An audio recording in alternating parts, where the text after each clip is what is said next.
waktu disuruh menanam supaya nggak gundul, masyarakat dikirain pohonnya kalau udah besar diambil sama pemerintah katanya. Setelah keluar izin, kelamaan dia mengetahui, jadi dialah menanam, dialah menikmati. Nah itu baru semuanya menanam. Saya tanam coklat, setelah itu tanam cengkeh di antaranya, kemudian kayak itu palapa kan baru saya menanam Pak.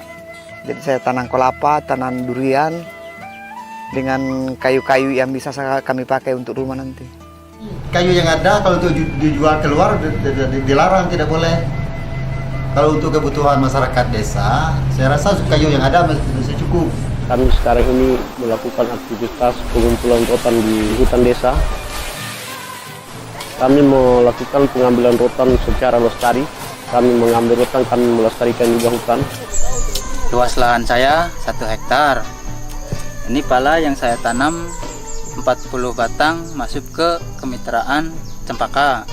Nah, biasanya kalau di tikung ini mereka bisa menghasilkan botol madu itu sampai 10 atau 12 botol. Hasilnya dalam 3 bulan mencapai 112 juta.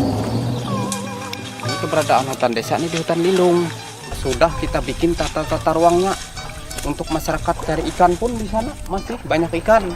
Makanya jarang masyarakat ke hutan desa. Cuman orang yang dari jauh yang ambil kayu nih, ya gimana lah kita di situ, ya kita larang.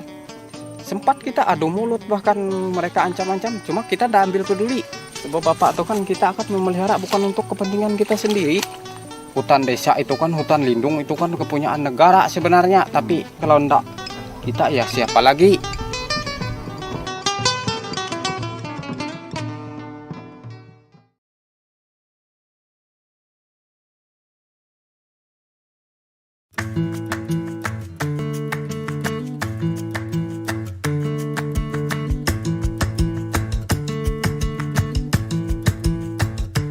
Perhutanan sosial adalah pengelolaan hutan lestari untuk masyarakat yang tinggal di dalam dan sekitar kawasan hutan untuk peningkatan kualitas kesejahteraan rakyat dan lingkungan hidup.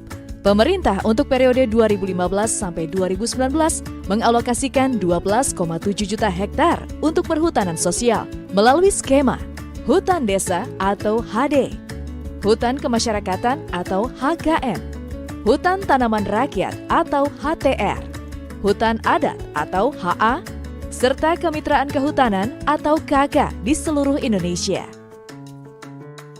Alokasi tersebut dapat dilihat pada peta indikatif dan areal perhutanan sosial atau PAPS di halaman situs pskl.menlhk.go.id. Untuk mendapatkan skema perhutanan sosial diatur dalam Peraturan Menteri Lingkungan Hidup dan Kehutanan Nomor 83 Tahun 2016 sebagai implementasi Nawacita, khususnya Nawacita 1. Negara hadir untuk melindungi segenap bangsa dan memberikan rasa aman pada seluruh warga negara. Nawacita 6. Meningkatkan produktivitas rakyat dan daya saing di pasar internasional sehingga bangsa Indonesia bisa maju dan bangkit bersama bangsa Asia lainnya. Serta Nawacita 7, mewujudkan kemandirian ekonomi dengan menggerakkan sektor-sektor strategis ekonomi domestik. Dalam skema hutan desa yang di Sumatera Barat disebut hutan nagari, kawasan hutan dikelola oleh desa dan dimanfaatkan untuk kesejahteraan warga desa. Di sini, hak pengelolaan diberikan kepada lembaga pengelola hutan desa atau lembaga adat dan diatur dalam peraturan desa atau adat, sebagaimana diamanatkan dalam peraturan desa. Apa yang bisa dilakukan warga desa dalam skema hutan desa?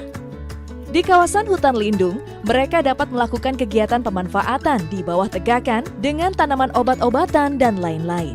Ekowisata, serta pemanfaatan dan pemungutan hasil hutan bukan kayu, penyimpanan dan penyerapan karbon serta air. Sementara itu, di kawasan hutan produksi, warga desa dapat melakukan kegiatan pemanfaatan hasil hutan kayu, pemanfaatan dan pemungutan hasil hutan bukan kayu, ekowisata, penyimpanan dan penyerapan karbon serta air. Hutan kemasyarakatan diberikan kepada kelompok tani, gabungan kelompok tani dan koperasi, baik di hutan lindung maupun hutan produksi. Apa yang bisa dilakukan anggota kelompok dalam skema hutan kemasyarakatan?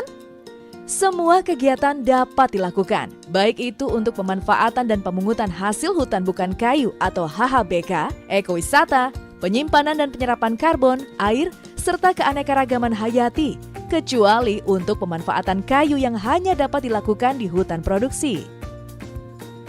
Hutan tanaman rakyat diberikan kepada kelompok masyarakat. Yang dimaksud sebagai kelompok masyarakat adalah perorangan, kelompok tani, gabungan kelompok tani, atau koperasi di hutan produksi. Mereka dapat menanam dan memanen kayu untuk keperluan industri. Selain itu, dapat dilakukan pemanfaatan untuk ekowisata, penyimpanan dan penyerapan karbon, serta tumpang sari untuk pangan. Hutan adat diberikan kepada masyarakat hukum adat atau MHA, baik di dalam kawasan hutan maupun di luar kawasan hutan atau APL. Untuk masyarakat hukum adat di dalam kawasan hutan, diperlukan peraturan daerah atau perda masyarakat hukum adat karena status hutan adat berubah dari kawasan hutan negara menjadi hutan hak. Perubahan status hutan ini diatur dalam Peraturan Menteri Lingkungan Hidup dan Kehutanan Nomor 32 Tahun 2015 tentang hutan hak. Melalui skema kemitraan kehutanan, diberikan pengakuan perlindungan kemitraan kehutanan oleh Menteri Lingkungan Hidup dan Kehutanan atau KULIN-KK di areal pengelolaan hutan atau izin pemanfaatan. Pengelola hutan yaitu Perum Perhutani di Provinsi Banten, Jawa Barat, Jawa Tengah, dan Jawa Timur, serta Kesatuan Pengelolaan Hutan atau KPH.